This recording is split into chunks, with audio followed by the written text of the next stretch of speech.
A decade ago, suggesting a prenup often felt like predicting your own divorce. Now it has become increasingly standard among young people. And I think the shift is not about young people being less romantic. I think it's about them being very realistic in our current economic environment.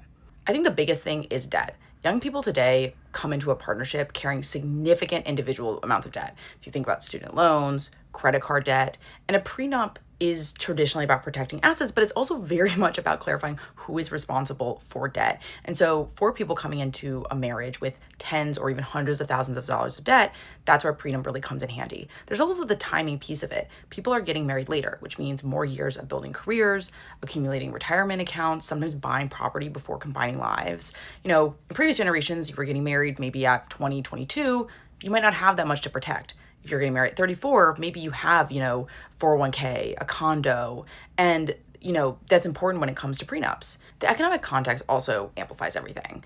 In our current environment, housing often requires two incomes in most metropolitan areas. Career volatility often means that a partner could out earn another over time or lose everything if they lost their job. And so dual income precarity, which traditionally used to be stable, creates more ambiguity than that prenups can help resolve. There's also cultural forces here too. I think young people who watch their parents go through a divorce who didn't have a prenup might have seen how expensive or messy it was and, not want that for themselves and want to be financially protected in that way. I do think there's a philosophical shift kind of underneath all this.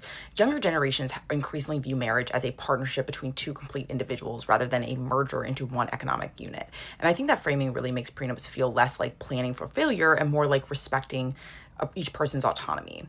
And whether you decide to get a prenup or not is completely up to you, but I do think it's interesting how I think the stigma around prenups has really faded because the economics has really demanded it, right? When marriage is financially riskier and both parties have more to protect and more to lose, documenting the terms might be a good idea. It's just being honest about what commitment actually involves now.